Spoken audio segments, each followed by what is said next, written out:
Hello hello hello hello hello. हाँ friends, तो कल जो है कल और परसों में वीडियो पोस्ट नहीं कर पाया फ्रेंड्स, क्योंकि कल जो है श्री कृष्ण जन्माष्टमी थी और परसों संडे था। तो थोड़ा सा मैं हल्का सा मैं मतलब ऑफलाइन क्लास तो ले रहा था, लेकिन वीडियो रिकॉर्ड नहीं कर पाया। तो अब देखिए ऐसा है कि मैं उसमें था कि न्यूटन्स लॉ ऑफ मोशन मैंने थ्योरेटिकल लेवल पे ख़त्म कर दिया है। तो आज से मैं क्वेश्चंस कराना चाहता था, मतलब न्यूमेरिकल्स कंपटीशन के न्यूमेरिकल कराना चाहता था। लेकिन मैं सोच रहा हूँ कि पहले आपका फ्रिक्शन ख़त्म कर दूँ, क्योंकि आपकी एनसीईआरटी के सिलेबस में जो है न्यूटन्स लॉ ऑफ मोशन के साथ फ्रिक्शन भी दिया रहता है। तो पहले फ्रिक्शन एक छोटा सा पार्ट है, उसको ख़त्म कर लूँ। छोटा सा है, मतलब 1 घंटा कम से कम लगेगा।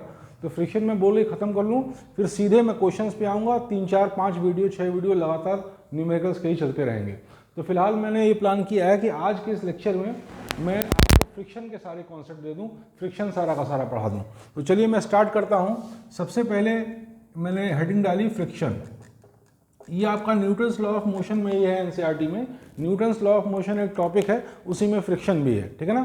तो मैं फ्रिक्शन आपको बताने जा रहा हूँ। फ्रिक्शन आप बहुत गौर से देखिए। तो सबसे पहले तो आप ये जान लीजिए कि फ्रिक्शन में आपका है क्या क्या। सबसे पहले आप ये जान लीजिए, एक मिनट जरा। तो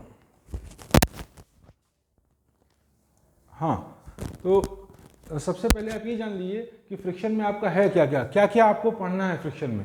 फ्रिक्शन में सबसे पहले आपको पढ़ना है कि फ्रिक्शन होता क्या है। सुन लीजिए, मैं उसको लिख नहीं रहा हूँ, आराम आराम से बोल रहा हूँ। आप फटाफट कॉपी पेन से लिख सकते हैं, और जहाँ पे आपको लगे कि चीज़ मतलब मैंने फास्ट बोल दी, वहाँ पॉज करके फिर से सुन के फिर से लिख लीजिए। तो पूरा एकदम नोट्स के फॉर्म में है। अगर मेरे पूरे वीडियोस को 3 बार 4 बार देखेंगे तो सारी बात एकदम क्लियर हो जाएगी, और आप क्या नोट करना है वो आप कंफर्टेबली नोट भी कर सकते हैं। तो देखिए, सबसे पहले देखिए फ्रिक्शन में आपको क्या क्या पढ़ना है। फ्रिक्शन में सबसे पहले आपको पढ़ना फ्रिक्शन होता क्या है, ठीक है ना।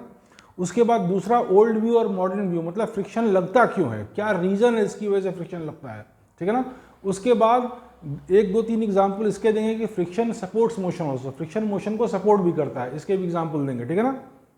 उसके बाद स्टैटिक टाइप्स ऑफ फ्रिक्शन बताएंगे, static, kinetic and rolling friction, ये टाइप्स ऑफ फ्रिक्शन हो गए, ठीक है ना। फिर उसके बाद अप्लाइड फोर्स और फ्रिक्शनल फोर्स में जो ग्राफ होगा वो बताएंगे, और ये सब हल्के फुल्के डिस्कशन करेंगे कि क्या कहते हैं static friction is a self adjusting force. इन सब बातों पे थोड़ा मोड़ा डिस्कशन करेंगे। फिर उसके बाद आपको बताएंगे एंगल ऑफ फ्रिक्शन और आपको एंगल ऑफ रिपोज, ठीक है ना। और उसके बाद आपको हम बताएंगे कि friction is a necessary evil और methods to reduce friction. Friction is a necessary evil, इस पर डिस्कशन करेंगे। और फिर आपको लास्ट में बताएंगे कि मेथड्स टू रिड्यूस फ्रिक्शन। इतनी बातों को डिस्कस करेंगे हम इस टॉपिक में। इस टॉपिक को और एक दो बात और भी, कि रोलर को पुश करना आसान है कि रोलर को पुल करना आसान है। इस तरह की छोटी मोटी बातों का फ्रिक्शन के आधार पर भी डिस्कशन हम करेंगे, ठीक है ना। और उसके बाद फ्रिक्शन कहाँ कैसे क्या लगता है, ये सब भी हल्का फुल्का न्यूमेरिकल करने के पहले हम डिस्कस करेंगे, ठीक है ना। तो ये आपका मोटा मोटा फ्रिक्शन का कंटेंट है। कोफिशिएंट ऑफ फ्रिक्शन क्या होता है ये भी पढ़ेंगे, ठीक है ना। कोफिशिएंट ऑफ काइनेटिक फ्रिक्शन क्या होता है, कोफिशिएंट ऑफ स्टैटिक फ्रिक्शन क्या होता है, ये सभी पढ़ेंगे। इस तरीके से हमारा फ्रिक्शन का ये छोटा सा फ्रिक्शन के पार्ट में ये सारी बातें आएंगी, ठीक है ना। तो अगर फ्रिक्शन मैंने आज पढ़ा दिया आपको, आज का वीडियो अगर थोड़ा लंबा भी हो जाए तो कोई बात नहीं, आज मैं फ्रिक्शन खत्म कर देना चाहता हूँ। अगर फ्रिक्शन खत्म हो गया तो आपका न्यूटन्स लॉ ऑफ मोशन और फ्रिक्शन सारे बेसिक कॉन्सेप्ट्स आपको मैं दे चुका रहूँगा, और इसके बाद के 5, 6, 7 वीडियो में लगातार मैं क्वेश्चन ही दूंगा, और तभी वो क्वेश्चन आपको बेहतर ढंग से समझ में आएंगे, ठीक है ना। मेरे वीडियोस को जिन लोग को एक बार में सारी बातें नहीं आती हैं, वो 3, 4 बार मेरे वीडियोस को सुने, ठीक है ना। और उसमें सारी इन्फॉर्मेशन ऐसी इतनी है कि उससे आपका काम चल जाएगा, बहुत अच्छे से काम चल जाएगा इतनी इन्फॉर्मेशन से, ठीक है ना। तो सबसे पहले मैं आपको केवल 2 पॉइंट बता रहा हूँ, केवल 2 पॉइंट पे आप फोकस करिए। आज मैं इसको ख़त्म कर दूंगा। केवल 2 पॉइंट पे आप फोकस करिए। पहली बात कि फ्रिक्शन है क्या, सबसे पहली बात कि व्हाट इज़ फ्रिक्शन। सबसे पहली बात कि व्हाट इज़ फ्रिक्शन, फ्रिक्शन है क्या, व्हाट इज़ फ्रिक्शन, इसको खूब बढ़िया से समझिए। और 2 examples of friction supporting motion, 2 examples of friction supporting motion. केवल इन 2 बातों पे ध्यान दीजिए, केवल ये बात आपके दिमाग पे रहनी चाहिए। बाकी तो क्या क्या पढ़ना है ये मैं आपको बता ही चुका हूँ, ठीक है ना। उसके बाद 2-2 पॉइंट ले लेके मैं बढ़िया समझाता जा रहा हूँ। अंडरस्टैंडिंग जितनी बढ़िया होगी उतना कंफर्टेबल होंगे आप किसी भी तरह के प्रॉब्लम्स का आंसर देने में, न्यूमेरिकल्स को हैंडल करने में, ठीक है ना। तो अब आप देखिए फ्रिक्शन में सबसे पहली बात है फ्रिक्शन क्या है, व्हाट इज फ्रिक्शन, फ्रिक्शन क्या है। दूसरी बात, to examples of friction supporting motion. यही दो बात मैं आपको समझा रहा हूं, बहुत गौर से देखिए। नॉर्मली आपकी किताबों में मिलता है कि friction is a force which opposes motion. Normally आपकी किताबों में मिलता है फ्रिक्शन वह बल है जो किसी भी प्रकार की गति का विरोध करता है, ठीक है ना। ज़्यादातर बुक्स में ज़्यादातर स्टूडेंट्स इस तरह की अंडरस्टैंडिंग लेकर चलते हैं, ठीक है ना। टीचर्स भी काफ़ी कुछ ऐसे बताते हैं, लेकिन इसको बहुत क्लियरली आप समझ जाइए, फ्रिक्शन वो फोर्स है जो relative motion at the point of contact को हमेशा अपोज करता है। ऐसा करने में सामान्यतः वो ओवरऑल मोशन को अपोज करता है, लेकिन कभी कभी ओवरऑल मोशन को सपोर्ट भी कर जाता है। मैंने पिछले वीडियो में थोड़ा सा इसके बारे में ब्रीफ किया था, आपको क्वेश्चन आ गया था, ठीक है ना। बेसिक मैंने कहा था जब फ्रिक्शन पढ़ाएंगे सारी बात क्लियर हो जाएगी। तो फिर से देखिए, friction is a force which opposes motion in general, however sometimes it supports motion also. Support से मतलब ओवरऑल मोशन से, सपोर्ट से मेरा मतलब है ओवरऑल मोशन से है, but in every case it opposes any relative motion at the point of contact. Point of contact पे जो भी रिलेटिव मोशन होगा फ्रिक्शन उसका जरूर विरोध करेगा, ठीक है ना। ऐसा करने से, ऐसा करते करते कभी कभी तो ओवरऑल मोशन को ज़्यादातर तो ऐसा करने से ज़्यादातर केसेस में तो ओवरऑल मोशन को वो अपोज करता है, लेकिन कभी कभी ओवरऑल मोशन को सपोर्ट भी कर जाता है। ये मैं एग्जाम्पल से आपको बताऊंगा, ठीक है ना। तो ये है, आप डेफिनेशन लिख लीजिए कि friction is a force which opposes motion in general, however sometimes it supports motion also, but it always opposes any relative motion at the point of contact. Point of contact पे जो भी relative motion होगा friction उसका oppose करेगा। Friction status को बनाए रखने का प्रयास करेगा, जिस परिस्थिति में आप हैं उसमें बनाए रखने का प्रयास करेगा। जैसे मान लीजिए ये दो बॉडीज एक के ऊपर एक रखी हैं और ऊपर वाली बॉडी को आप इधर स्लाइड करेंगे तो ऊपर वाली बॉडी पे इधर फ्रिक्शन लगेगा और नीचे वाली बॉडी पे उधर फ्रिक्शन लगेगा। स्टेटस को मेंटेन करने का प्रयास करता है फ्रिक्शन, ठीक है ना। मैं फिर से बोल रहा हूँ, एक दो बॉडी ऊपर नीचे रखी हैं और ऊपर वाली बॉडी को आप स्लाइड करना चाहेंगे नीचे वाली बॉडी के रिस्पेक्ट में। ऐसे मान ली दो बॉडी रखी हैं, ऊपर वाली बॉडी को हम स्लाइड कर रहे हैं नीचे वाली बॉडी के रिस्पेक्ट में, तो ऊपर वाली बॉडी पे इधर फ्रिक्शन लगेगा और नीचे वाली बॉडी पे उधर फ्रिक्शन लगेगा, मतलब स्टेटस को मेंटेन करने का प्रयास करेगा, ठीक है ना। और वही अगर ऊपर वाली बॉडी को हम इधर स्लाइड करेंगे, अगर इधर स्लाइड करें हैं ऊपर वाली बॉडी को, तो ऊपर वाली बॉडी पे इधर फ्रिक्शन लगेगा और नीचे वाली बॉडी पे इधर फ्रिक्शन लगेगा, मतलब जो स्टेटस है उसको मेंटेन करने का प्रयास फ्रिक्शन करता है। ये बात, ये फ्रिक्शन है, ठीक है ना। अब मैं आपको बता रहा हूं कि क्या कहते हैं कि फ्रिक्शन कैसे कभी कभी ओवरऑल मोशन को सपोर्ट भी करता है। इन जनरल तो मोशन को अपोज करता है ओवरऑल मोशन को, लेकिन कैसे सपोर्ट करता है इसके कई एग्जांपल्स हैं, लेकिन दो सिंपल एग्जांपल्स मैं लेके आपको बता रहा हूं। सबसे पहली बात तो ये, आप चलते कैसे हैं। आपने कभी ध्यान दिया आप कैसे चलते हैं? जब आप चलते हैं तो पैर को पीछे की ओर मारते हैं, जब आप चलते हैं तो पैर को पीछे की ओर मारते हैं, पैर को पीछे मारते हुए आप आगे चलते हैं, ठीक है ना। तो होता ये है कि जैसे मान लीजिए ये अर्थ है, मान लीजिए ये अर्थ है, ये आपका पैर है, इस पैर से आप पीछे की ओर फोर्स लगाते हैं, तो जब पीछे की ओर फोर्स लगाते हैं तो आपके पैर और अर्थ में एक रिलेटिव मोशन की टेंडेंसी डेवलप होती है। इस टेंडेंसी का विरोध करते करते फ्रिक्शन आगे की ओर लगता है और यही वो फोर्स है जिसकी वजह से आप आगे चलते हैं। फिर से सुनिए, जैसे मान लीजिए जब आप आगे चलते हैं तो कोई ना कोई आपके ऊपर फोर्स लग रहा है ना, कोई ना कोई बल तो आपके ऊपर लग रहा है, तभी तो आप आगे चल रहे हैं, ऐसे ही तो चल नहीं रहे हैं।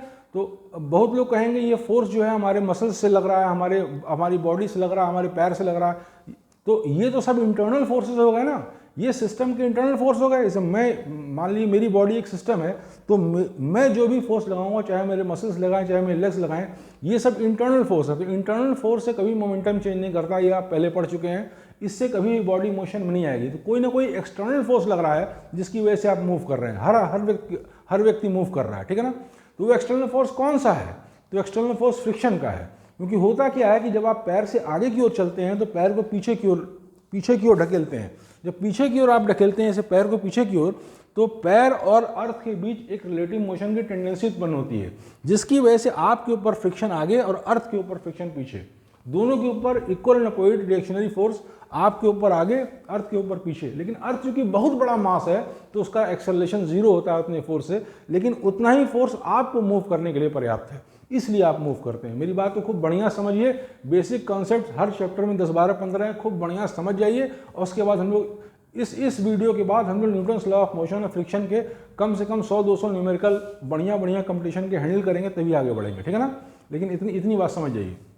तो ऐसे करके आपका होता है, ठीक है ना, इस तरह से आप मूव करते हैं। तो अब एक और एग्जाम्पल, इस केस में आप देखिए कि relative motion at the point of contact को तो फ्रिक्शन अपोज कर रहा है, लेकिन ओवरऑल मोशन को सपोर्ट कर जा रहा है। जैसे relative motion at the point of contact को अपोज कर रहा है, लेकिन ओवरऑल मोशन को सपोर्ट कर जा रहा है, ओवरऑल बॉडी आगे चलती चली जा रही है, ठीक है ना। उसी प्रकार से आप एक बात और देखिए कि एक ट्रक आपने देखी होगी, हर आदमी के लाइफ में इस तरह के एक्सपीरियंसेस आते हैं कि ट्रक है और ट्रक के पीछे एक बक्सा रखा हुआ है, ट्रक में कहीं भी एक बक्सा रखा हुआ है। अगर ये ट्रक ए एक्सेलरेशन से आगे जा रही है, इसका मतलब ये है कि बक्सा भी ए एक्सेलरेशन से आगे जा रहा है। अगर ये ट्रक ए एक्सेलरेशन से आगे जा रही है, इसका मतलब है कि बक्सा भी एक्सेलरेशन से आगे जा रहा है। तो मेरा क्वेश्चन ये है कि ये बक्सा भी एक्सेलरेशन से आगे जा रहा है, तो अगर इस बक्से का मास m है तो इसके ऊपर ma फोर्स आगे लग रहा है। ये फोर्स कौन दे रहा है? ये फोर्स कौन दे रहा है? कहाँ से ये फोर्स आ रहा है?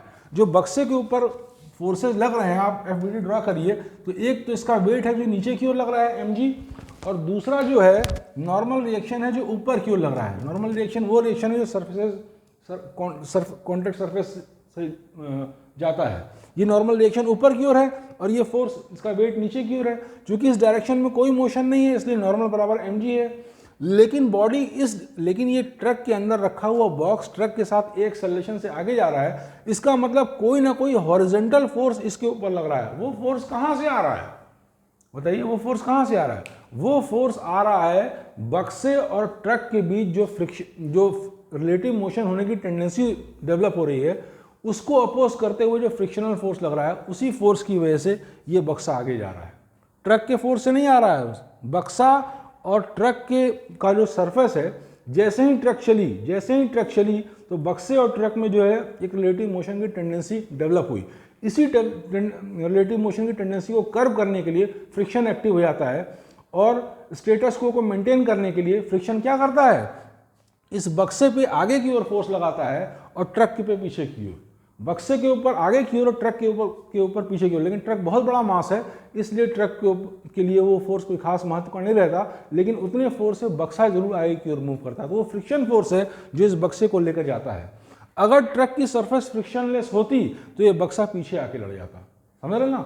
अगर ये ट्रक का सरफेस जो है फ्रिक्शनलेस होती तो ये बक्सा पीछे आके लग जाता। वो फ्रिक्शन है जिसकी वजह से बक्सा आगे की ओर जा रहा है, जो ट्रक में रखा हुआ है, ठीक है ना।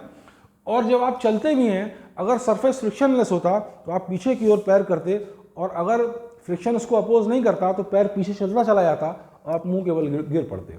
इस तरीके से आप वॉक नहीं कर पाते। आप देखते हैं फ्रिक्शनलेस सरफेस पे आप वॉक नहीं कर पाते हैं। आइस पे आप बहुत मुश्किल से वॉक करते हैं, हालांकि आइस पे भी थोड़ा मोड़ा फ्रिक्शन होता ही है, लेकिन वहाँ भी आप बहुत मुश्किल से वॉक करते हैं, ठीक है ना।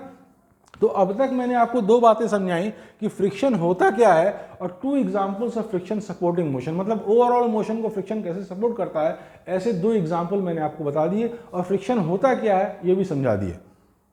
अब मैं आपको बताने आ रहा हूं फ्रिक्शन लगता क्यों है। फ्रिक्शन तो आप समझ गए क्या है, लेकिन अब ये लगता क्यों है, तो इसके बारे में 2 तरह के व्यूज हैं। फ्रिक्शन लगता क्यों है, इसके बारे में 2 तरह के व्यूज हैं। एक है ओल्ड व्यू और एक है मॉडर्न व्यू। मैं इसको डिस्कस करने जा रहा हूं, खूब गौर से देखिए, खूब बढ़िया से समझिए। फ्रिक्शन लगता क्यों है, इसके लिए 2 तरह के व्यूज हैं। एक है ओल्ड व्यू, एक है मॉडर्न व्यू।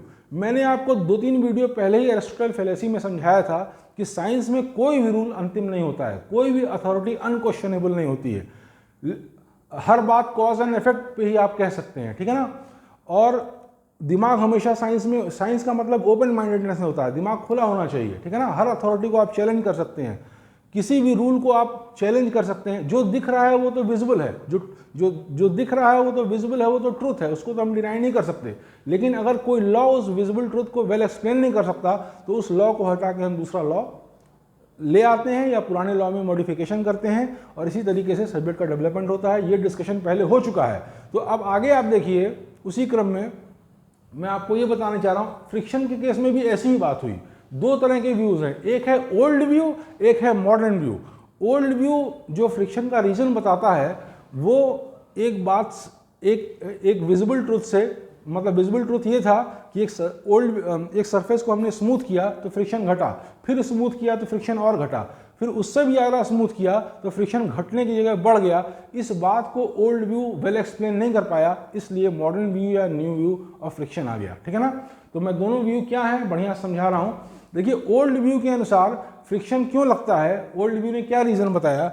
ओल्ड व्यू के प्रोपोनेंट्स जो थे, जिन्होंने ओल्ड व्यू दिया, old view regarding the reason of friction, मतलब फ्रिक्शन क्यों लगता है, तो उन्होंने ये कहा कि जो सरफेसेस हमको नेकेड आइज से स्मूथ दिखते हैं, जो सरफेसेस हमको नेकेड आइज से स्मूथ दिखते हैं, एक्चुअल में वो स्मूथ नहीं होते, उनमें इरेगुलरिटीज होती हैं। उनमें क्या होता है, इरेगुलरिटीज होती हैं, क्रीज ट्रफ होता है, इस तरह से होता है। जो सरफेस हमको नेकेड आइज से स्मूथ दिखते हैं, एक्चुअल में स्मूथ नहीं होते। अगर उनको हाई रिजॉल्विंग, देखिए मैं ओल्ड व्यू समझाने जा रहा हूँ, फ्रिक्शन क्यों लगता है इसके बारे में बताने जा रहा हूँ। गौर से देखिए, ध्यान से देखिए, चीज़ें बहुत आसान है, बहुत सरल, एक बार समझ गए तो बार बार रटना नहीं पड़ेगा। ठीक है ना। आप थोड़ा सा बस ऐसे ऐसे पलट लेंगे तो भी आपके दिमाग में आ जाएगा, लेकिन अगर आप नहीं समझेंगे तो बार बार पलटते रहेंगे, ज़िंदगी भर परेशान रहेंगे। ठीक है ना। और वो सवाल भी नहीं लगेंगे आपसे। तो बढ़िया से समझिए एक बार में। मैं आपको बताने जा रहा हूँ कि फ्रिक्शन क्यों लगता है, इसके बारे में दो तरह की अवधारणाएं हैं। एक तो है ओल्ड व्यू। पहले जो कॉन्सेप्ट दिया गया फ्रिक्शन क्यों लगता है वो ये दिया गया, कहा गया कि जो सरफेसेस हमको ऊपर से बहुत स्मूथ दिखते हैं, जैसे मैं एग्जांपल लेकर बताऊं, ये दो किताब है, एक के ऊपर एक रखी हुई है, ये दो किताबें ध्यान से देखिए, एक के ऊपर एक रखी हुई है। ऊपर से देखने पे इसका सरफेस जितना स्मूथ लगता है, अगर इसको हम हाई रिजॉल्विंग पावर के माइक्रोस्कोप से देखें तो ये इतना स्मूथ नहीं होगा, इसमें इस तरह की इरेगुलरिटीज होंगी। ठीक है ना। जैसा ऊपर से देखने पे नेकेड आई से ऐसा दिख रहा है स्मूथ, लेकिन अगर हाई रिजॉल्विंग पावर के माइक्रोस्कोप से देखें तो क्या होगा, इसमें इस तरह की इरेगुलरिटीज होंगी। इसमें से इसको कहेंगे क्रीस्ट, आप वेव्स में पढ़े होंगे, इसको कहेंगे क्रीस्ट और इसको कहेंगे ट्रफ। ठीक है ना, इसको कहेंगे ट्रफ। ये वेव्स में आप पढ़ चुके होंगे, इसको कहेंगे क्रीस्ट, इसको कहेंगे ट्रफ। ठीक है ना। अब देखिए आप कि जब एक सरफेस दूसरे सरफेस पे ऐसे रखा जाता है, एक सरफेस दूसरे सरफेस पे ऐसे रखा जाता है, खूब बढ़िया से समझिए, तो क्या होता है कि एक सरफेस का क्रीस्ट और दूसरे का ट्रफ इंटरलॉकिंग बना लेता है। एक सरफेस का क्रीस्ट और दूसरे का ट्रफ आपस में क्या करता है, इंटरलॉकिंग बना लेता है, इंटरलॉक हो जाता है, समझ रहे हैं। तो जब हम ऊपर वाले सरफेस को नीचे वाले सरफेस के ऊपर पे स्लाइड करेंगे तो क्या होगा, हमको यही इंटरलॉक तोड़ना पड़ेगा। फिर से समझिए, ओल्ड व्यू ने ये कहा, खूब अच्छे से बढ़िया से इत्मीनान से समझिए, जिनको थोड़ी मोड़ी जानकारी है उनके लिए तो ये वीडियो एक ही बार में परफेक्ट है, लेकिन जिनको एकदम नहीं आता है, एकदम बिगनर है, वो भी 1 से 2 बार देखेंगे तो बातें क्लियर हो जाएंगी। ठीक है ना। और कितने भी वो मतलब कमज़ोर तो कोई बच्चा नहीं होता है ना, बच्चे तो करीब करीब, हार्डवेयर सबका सेम ही होता है, कैसा सॉफ्टवेयर उसमें डाला गया उससे फ़र्क पड़ जाता है। तो ठीक है ना। तो अब अगर मान लिया कुछ भी नहीं जानते हैं तो 3 बार 4 बार देखिए, चीज़ें आने लगेंगी। देखिए ऐसा है कि ये मैंने बताया कि ओल्ड व्यू ये कहता है कि जो सरफेस ऊपर से बहुत स्मूथ दिखते हैं वो एक्चुअल में बहुत स्मूथ नहीं होते, उनमें इस तरह की इरेगुलरिटी होती है, क्रीस्ट और ट्रफ। ठीक है ना। जब इसको क्रीस्ट कहेंगे, इसको ट्रफ, जब इसको हाई रिजॉल्विंग पावर के माइक्रोस्कोप से देखेंगे, जब दो सरफेसेस को आपस में ऐसे रखेंगे तो एक का क्रीस्ट दूसरे के ट्रफ से इंटरलॉक बना देता है। और उसके बाद जब हम ऊपर वाले सरफेस को नीचे वाले सरफेस के ऊपर ऐसे स्लाइड करेंगे तो हमको इन्हीं इंटरलॉक्स को ब्रेक करना पड़ता है, और यही एडिशनल फोर्स जो है उसी को फ्रिक्शन कहते हैं। इस तरीके से ओल्ड व्यू के लोगों ने बात को समझा दिया कि फ्रिक्शन क्यों लगता है। ठीक है ना। इनकी बात बहुत दिन तक सच मान के हम लोग चलते रहे।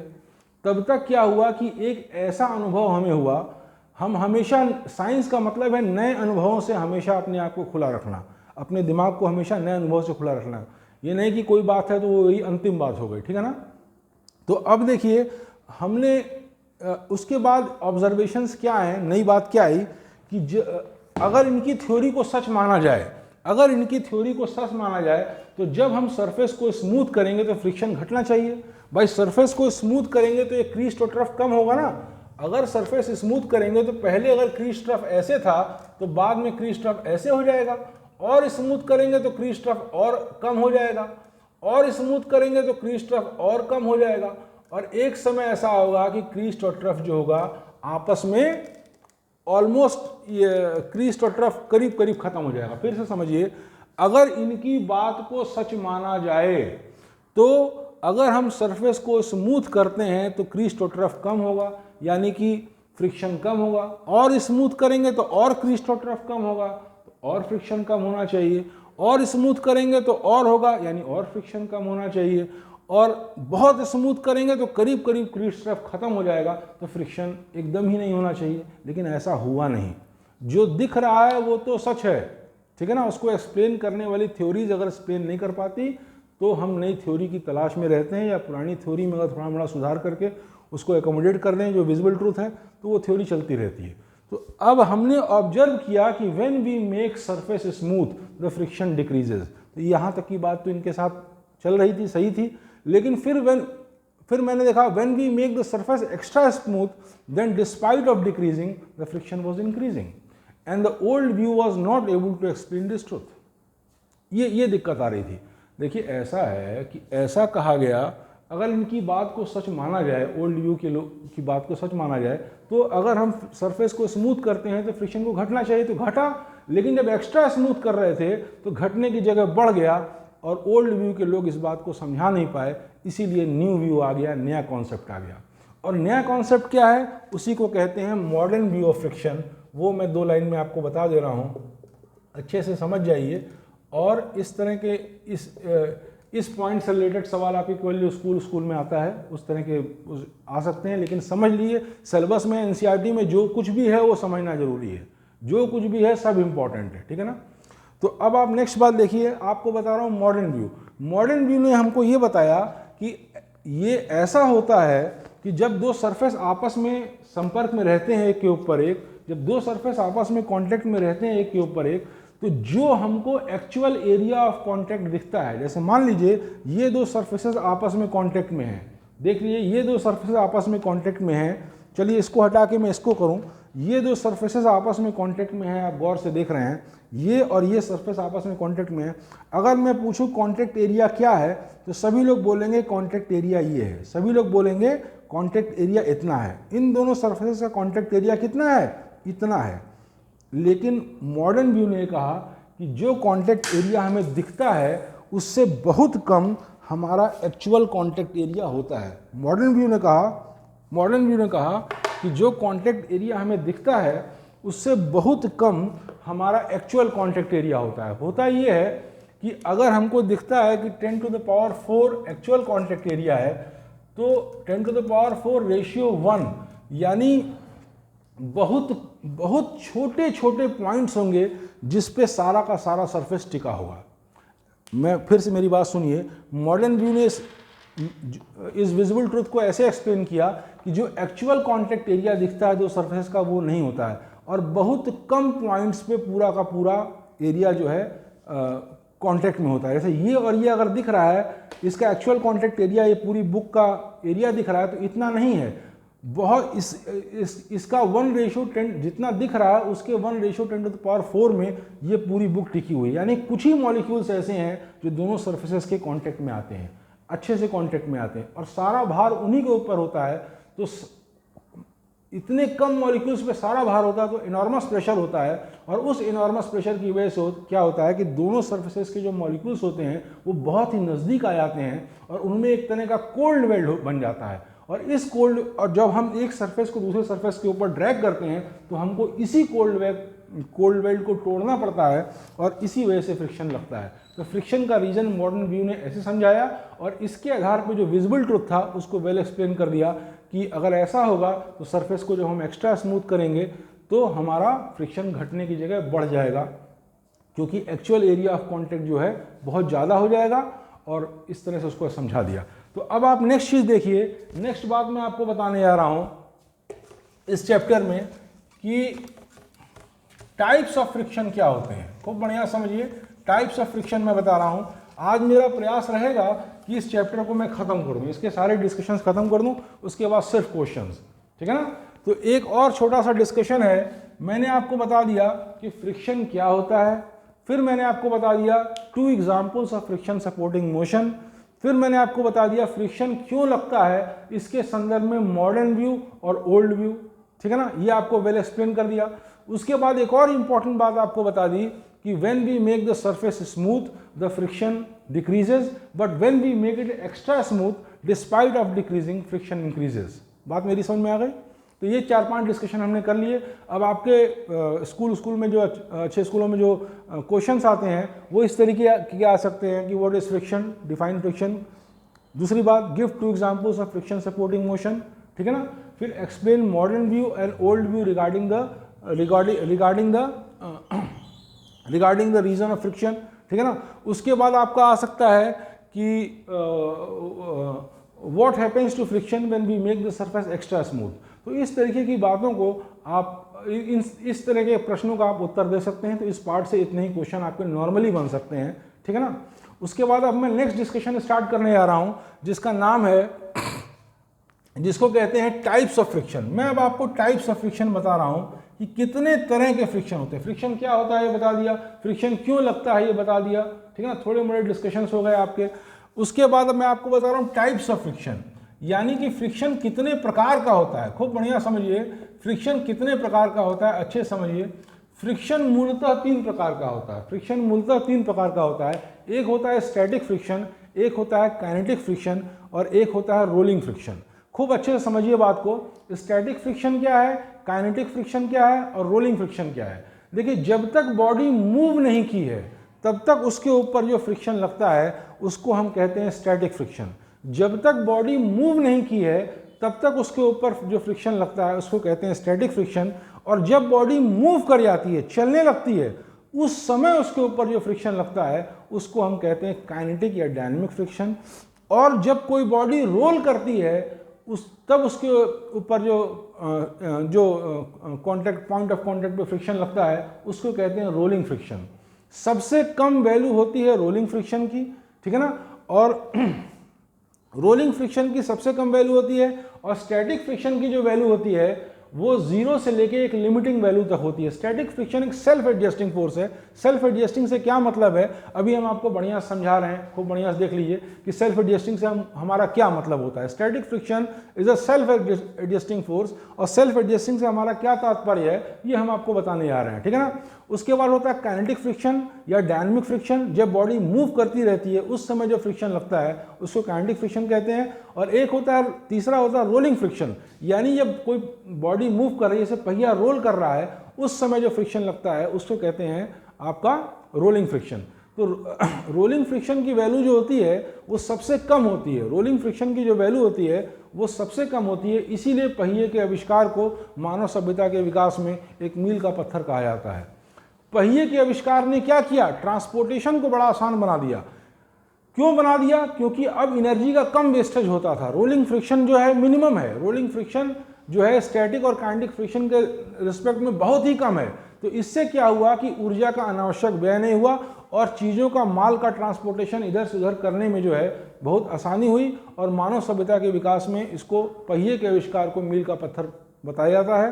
वो इसीलिए बताया जाता है क्योंकि rolling friction static kinetic friction से काफ़ी कम होता है। और ये सारी बातें हैं। तो अब आप ध्यान से देखिए, मैं आपको बताने आ रहा हूँ कि स्टैटिक फ्रिक्शन क्या होता है, काइनेटिक फ्रिक्शन क्या होता है। स्टैटिक फ्रिक्शन को हम सेल्फ एडजस्टिंग फोर्स क्यों कहते हैं। तो मेरे पास ये चेयर है, मैं इस चेयर के एग्जाम्पल से आपको बता रहा हूँ। इस चेयर को गौर से देखिए। इस चेयर के एग्जाम्पल से मैं आपको समझा रहा हूँ कि जैसे ये चेयर मैंने यहाँ रखी है, खूब मज़े से देखिए। इस चेयर के ऊपर मैंने थोड़ा सा फोर्स लगाया, चेयर के ऊपर थोड़ा सा फोर्स लगाया, चेयर मूव की, नहीं मूव की। ए प्रवीण चुप रहो बेटा। ये इस चेयर के ऊपर मैंने थोड़ा सा फोर्स लगाया, ठीक है ना। ये चेयर मूव की, चेयर नहीं मूव की, ठीक है ना। अब मैंने चेयर क्यों नहीं मूव की? क्योंकि जितना फोर्स मैंने इसके ऊपर लगाया उतना ही फोर्स, फ्रिक्शन फोर्स इसके अपोजिट डायरेक्शन में लग गया, ठीक है ना। इसलिए चेयर मूव नहीं की।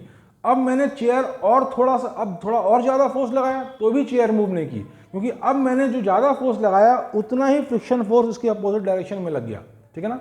अब मैंने और ज़्यादा फोर्स लगाया फिर भी चेयर नहीं मूव की, क्योंकि उतना ही फ्रिक्शन फोर्स इसके अपोजिट डायरेक्शन में लग गया। यानी बॉडी जब खड़ी है तभी भी इसके ऊपर फ्रिक्शन लग रहा है। बॉडी जब स्टैटिक है तो भी इसके ऊपर फ्रिक्शन लग रहा है और वो सेल्फ एडजस्टिंग फोर्स है। जितना हम फोर्स लगा रहे हैं उतना ही फ्रिक्शन काउंटर लग जा रहा है और बॉडी को मूव नहीं करने दे रहा है।